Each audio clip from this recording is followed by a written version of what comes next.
This is the Lone Crater YouTube. We hope this video helps. In this video, I will explain how to use Trezor Keep Metal. First, gather your Trezor hardware wallet and the Keep Metal plates.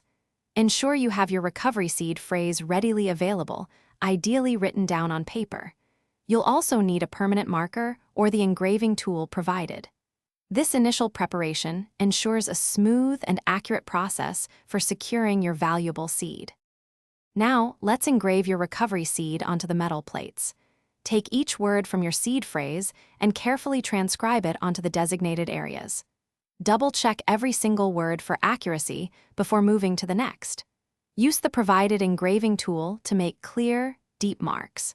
Precision here is absolutely crucial for the long-term security of your cryptocurrency.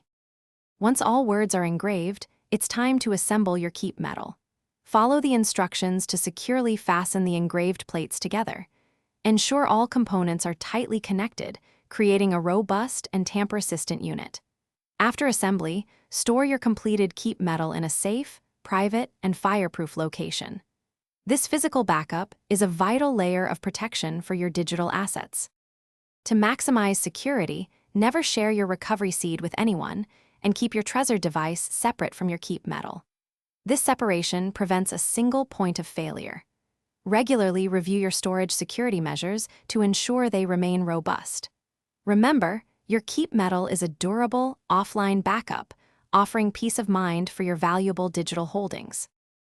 Thanks for watching. Consider subscribing if we helped you.